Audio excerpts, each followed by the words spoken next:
we'll begin with some opening remarks from Coach Pierce, and then we'll hear from Champ Kelly, and then we'll open it up for questions. Thank you. First and foremost, thank you to Mr. Davis, Josh McDaniels, Dave, Patrick Graham for bringing me and giving me this opportunity. It's never easy when you lose a teammate, a co-worker, somebody you're close with. We take that very seriously. There's lives and families that's affected by this, and we understand that. But it's a new day, it's a new chapter, it's a new era, it's a new mindset. What is that mindset? It's that of the Raider pride, the commitment to excellence, and making sure our alumni, our fan base, and Raider Nation are proud of what they see on the field. What does that look like? Tough, passionate, effort, energy, that enthusiasm that you see when we all watched our kids and these young men who are now pro athletes play when they're in Pop Warner. Having that love for the game. We're on the same page. Champ and myself, our staff is connected. We had a great team meeting this morning. Everybody was stilly-eyed and focused. We walked in with a smile on our face. The synergy, the energy in this building, and the personality of our players will reflect on who we are as Raiders. This is a great opportunity for myself. I'm humbled, I'm honored, and I don't take it lightly. I'm sure there'll be questions about why, how. Those will all get answered. But this is about the players, this is about the Raiders, and this is about this organization. And we're tired of losing. It's not a good feeling. We're a production-based business. We're about competition, being competitive, and play with an edge and a swag and a certain confidence that we walk out that damn tunnel that everybody watching TV can see it, and a product on the field is something we're proud of. I had a few things before we move forward. Again, to Josh McDaniels, Laura, and the kids, David Ziegler, Carissa, and the kids. I love you all dearly. So much respect for you. My thoughts and prayers are with you, and I'm forever grateful. For those of you who know me, you guys have seen me with my 3 daughters. Like, they are my everything. Today, my middle child turns 10. Her name is Chloe. So happy birthday, Chloe. Today, you are my favorite daughter. They are the best parts of me. To my wife, Stephanie, like, I'm not here without your support. Like, she's a real GM, and I love her dearly. Although the circumstances are not ideal, there's always like an opportunity in difficulties. I couldn't be prouder to accept this opportunity as the interim general manager for the Las Vegas Raiders. I'm so eager and excited to get to work. To Mark Davis, Sandra Morgan, Larry Dilson, thank you for believing in me. Thank you for this opportunity. I promise you that I won't squander the moment. Make no mistake, I'm prepared for this position. I believe in the power of intercessory prayer. I know people all over the country are praying for me in this moment. I've received so much support from colleagues, GMs across the league, former players, coaches, advisors, family, friends, my Champ Camp Warriors. Like, I promise you I'll get back to you. You're one of those guys that when I see the little dot of missed messages, I got to go through all of them. So I promise to get back to you. I'm prepared for this because I know what I don't know. Like, there will be hiccups. It won't be perfect. But I'm wise enough to know that God equips those he calls. I'm perfectly imperfect, but I know the source. To Raider Nation, in the squad meeting this AM, we talked about committing to 3 things: trust, pride, and poise. We talked about having a commitment to excellence. We talked about confidence, just winning. We're going to put our blinders on, and we're going to run our own race. Like, we don't get to pick the terrain. There will be hills, there will be potholes. We got to run on some pebbles. And the race is not always won by the swift or the strong, but it's won by those who persevere. To our fans, I hear your concerns. I share your frustrations. We're going to work to present to you a product worthy of your support. Thank you for sticking with us. I look forward to seeing you fill up Allegiant Stadium on Sunday. with this, I'll open up for questions. Antonio, you just outlined a mantra and a mindset that you want this team to be about. What can you do that to immediately get that message across to the players that that's what they put out on the field on Sunday? Yeah, one is empowering your coaches and your players in the building to have the dialogue and openness and accountability and the trust and respect for one another, where we can start to make change. That's first and foremost. It starts when we walk in this building. Enjoying and loving the fact that you're a Raider. Embracing the fact that you're a Raider. Loving the fact that you're next to your brother. When you start doing those things, you start playing together, that energy, and what I talked about with those guys is synergy in the building. Now we have a connection, and now we can start growing for them. But at the end of the day, you understand, just like I do, it's a production-based business. We have to produce. We have to play hard for 61 minutes, which we'll do, and we have to play with the effort that everybody's used to the Raider Nation playing with. On a human level, how do you go about compartmentalizing, the thoughts that you may have about, obviously this team is going to be in a situation after this season where they're looking for a new head coach, a new GM, with focusing on the present, but also maybe thinking forward to those types of things to maybe be serious for those openings. The reality for me is, Tayshaun is, I'm focusing on one day at a time. Like, we said we're team no sleep. Right? We talked late last night, woke up early this morning, got together, excited to bring this vision together. But we're not looking forward to tomorrow, that tomorrow worry about itself. We're focusing on the now.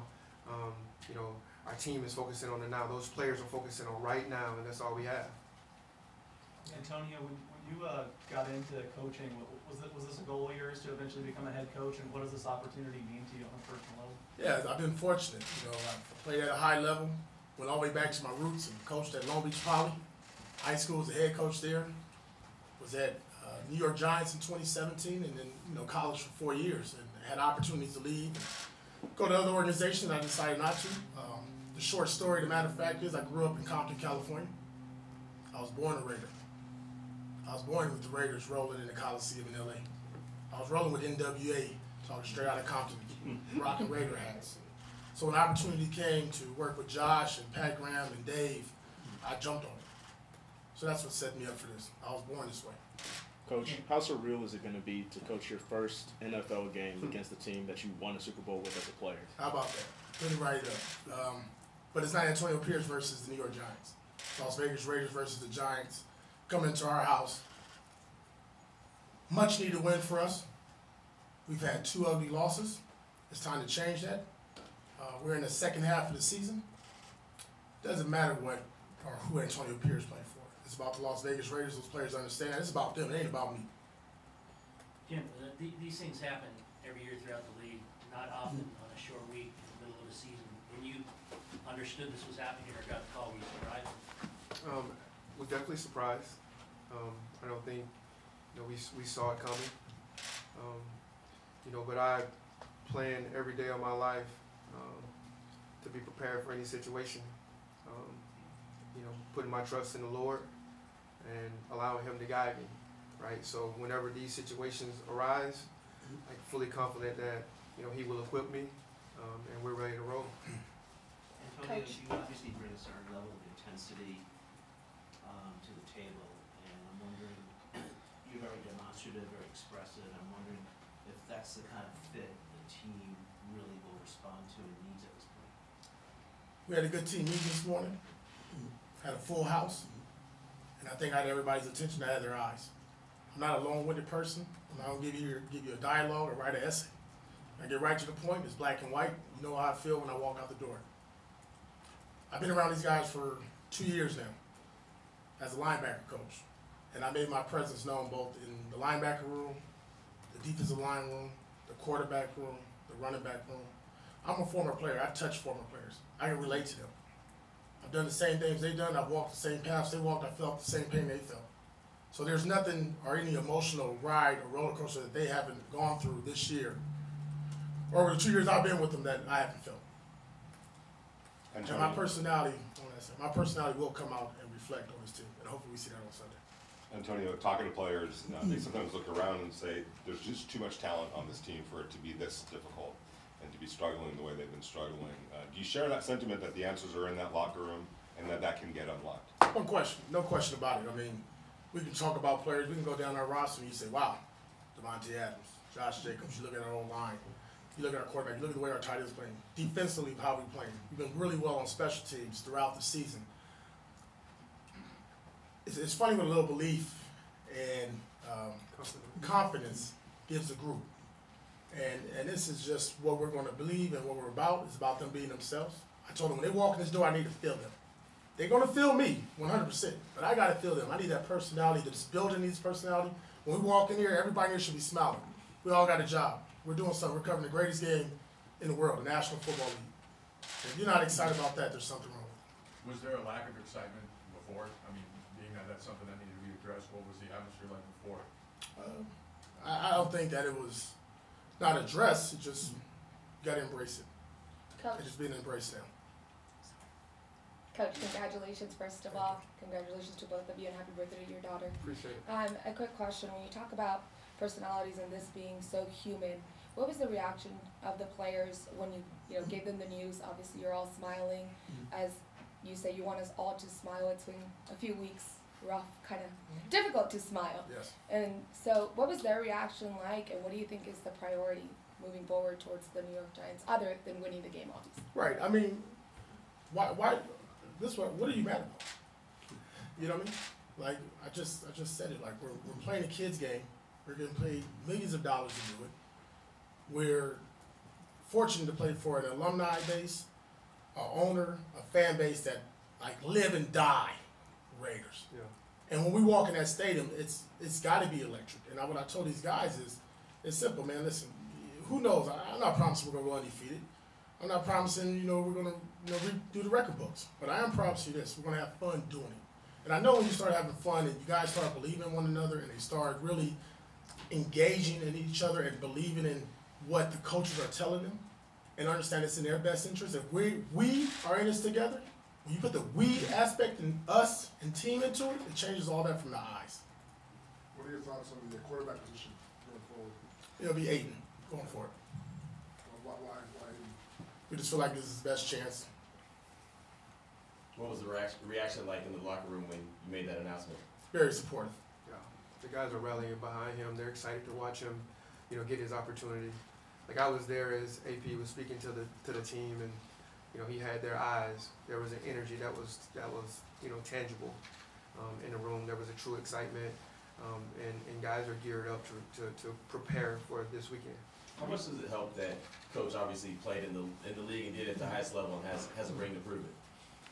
I mean, there's no better form of teaching than modeling, right? So this guy did put on those pads. He strapped it up. He played high-level football games. They know that.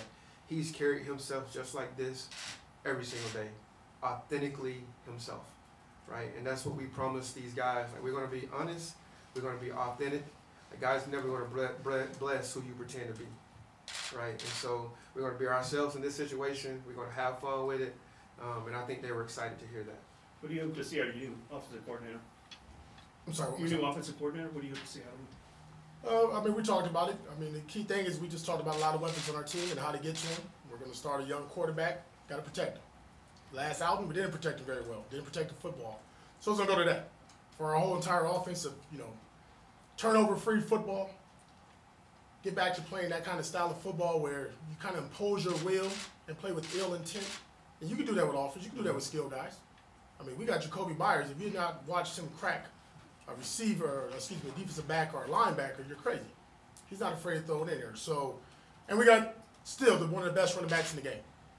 And he understands that, and he knows his role and what's going to happen going forward, and that's what's going to help the quarterback. Antonio, your defense has been playing well so far this season. What do you expect from them moving forward? More.